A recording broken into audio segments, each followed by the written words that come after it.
श्री भक्तजनों, आज हम कथा सुनने जा रहे हैं माता शिव और भोलेनाथ की। सृष्टि के आरंभिक काल में जब देवताओं और ऋषियों का प्रभाव चारों ओर फैला हुआ था, तब प्रजापति दक्ष प्रजापति का बड़ा ही वैभवशाली राज्य था। वे ब्रह्मा जी के मानस पुत्र थे और अपने यज्ञों, तप और अहंकार के लिए प्रसिद्ध थे। दक्ष प्रजापति की अनेक पुत्रियां थीं, लेकिन उनमें सबसे प्रिय और तेजस्विनी थी देवी सती। सती कोई साधारण कन्या नहीं थी, वे स्वयं आदि शक्ति का अवतार थी।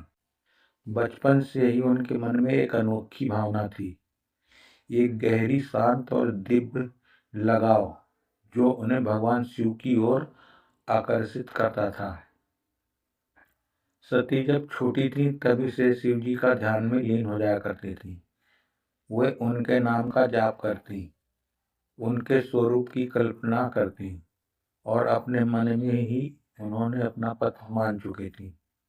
लेकिन समस्या यह थी कि उनके पिता दक्ष भगवान शिव को बिल्कुल पसंद नहीं करते थे।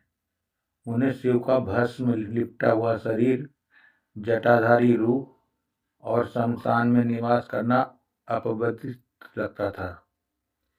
वे चाहते थे कि उनकी पुत्री का विवाह किसी राजसी, सुसंस्कृत और वैभवशाली देवता से हो। समय बीतता गया और सती का प्रेम और भी प्रगाढ़ होता गया। एक दिन उन्होंने निश्चय किया कि वे कठोर तपस्या करके शिव को पति रूप में प्राप्त करेंगी। सती ने घने जंगलों में जाकर तपस्या प्रारंभ कर दी। उन्होंने भोजन त्याग दिया, जल भी कम पीने लगी और केवल ओम नमः शिवाय मंत्र का जाप करते हुए ध्यान में लीन हो गईं। उनकी तपस्या इतनी कठोर थी कि देवता भी आश्चर्यचकित हो उठे। हजारों वर्षों तक तप करते करते उनका शरीर कृश हो गया, लेकिन उनका संकल्प अड़िग रहा। उनके इस अटूट प्रेम और भक्ति से प्रभावित होकर देवताओं ने भगवान ब्रह्मा से निवेदन किया कि शिव जी को इस विवाह के लिए तैयार करें। ब्रह्मा जी, भगवान विष्णु दोनों मिलकर कैलाश पर्वत पर गए और शिव जी से सती की तपस्या वर्णन किया। उन्होंने कहा, ब्रह्मा जी, भगवान विष्णु दोनों मिलकर कैलाश पर्वत पर गए और शिव जी से सती की तपस्या का वर्णन किया। उन्होंने कहा, हे महादेव, सती आपके लिए कठोर तप कर रही हैं। उनका प्रेम सच्चा ही और पवित्र है। शिव जी जो स्वयं वैराग और ध्यान के प्रतीक थे, पहले तो विवाह के विचार से दूर थे, लेकिन जब उन्होंने सती की भक्ति और समर्पण का जाना तो उनका हृदय पिघल गया। उन्होंने सती को दर्शन देने का निश्चय किया। एक दिन जब सती गहन ध्यान में लीन थी, तभी उनके सामने स्वयं भगवान शिव प्रकट हुए। उनका दिव्य रूप देखकर सती के आंखों में आनंद के आंसू आ गए। शिव जी ने मधुर स्वर में कहा, हे सती, तुम्हारी तपस्या से मैं अत्यंत प्रसन्न हूँ। तुमने अपने प्रेम और भक्ति से मुझे जीत लिया है। मैं तुम्हें अपनी अर्धांगिनी के रूप में स्वीकार करता हूँ। ये सुनकर सती का हृदय खुशी से भर गया। उनकी वर्षों की तपस्या सफल हो गई, लेकिन अभी एक बाधा बाकी थी, उनके पिता दक्ष की स्वीकृति। यहीं से इस कथा का और अत्यंत महत्वपूर्ण भाग शुरू होता है। जब भगवान शिव ने सती को अपनी अर्धांगिनी बनाने का निर्णय लिया, तब भगवान ब्रह्मा विष्णु स्वयं दक्ष प्रजापति के पास गए।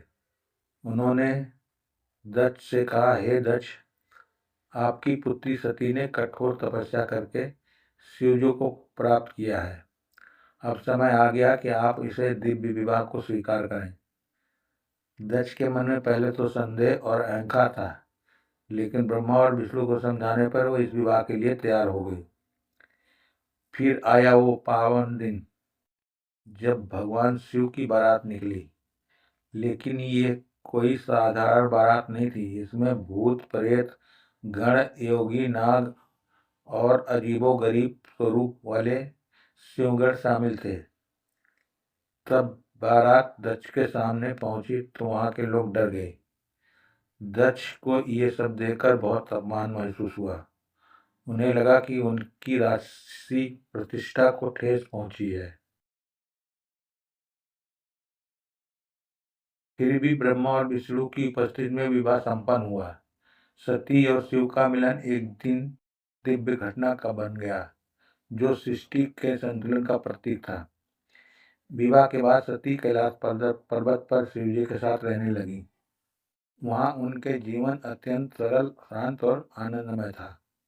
लेकिन दक्ष का अहंकार अभी भी शांत नहीं हुआ था। कुछ समय बाद दक्ष ने एक विशाल यज्ञ का आयोजन किया। उन्होंने सभी देवताओं को आमंत्रित किया, लेकिन जानबूझकर शिव को और सती को निमंत्रण नहीं दिया। जब सती को यज्ञ के बारे में पता चला तो वह अपने पिता के घर जाने के लिए व्याकुल हो उठी। शिवजी ने उन्हें समझाया, जहाँ सम्मान न हो वहां जाना उचित नहीं। लेकिन सती का हृदय पुत्री धर्म से बंधा हुआ था। वो बिना निमंत्रण के ही यज्ञ में चली गई। वहां पहुंचकर उन्होंने देखा कि शिवजी का अपमान किया जा रहा है। दक्ष ने शिव के लिए कटु शब्द कहे। ये सब देखकर सती का हृदय टूट गया। उन्होंने सोचा, जिस स्थान पर मेरे पति का अपमान हो वहां मेरा रहना व्यर्थ है। और फिर उन्होंने यज्ञ अग्नि में स्वयं को समर्पित कर दिया। ये घटना दक्ष यज्ञ के नाम से प्रसिद्ध हुई। जब ये समाचार शिवजी तक पहुंचा तो उन्होंने का क्रोध भयंकर रूप में प्रकट हुआ। उन्होंने वीरभद्र को उत्पन्न किया, जिसने यज्ञ को नष्ट कर दिया और यज्ञ दक्ष का अहंकार चूर चूर कर दिया। इस प्रकार सती ने अपने प्रेम, त्याग और समर्पण से शिव को प्राप्त किया।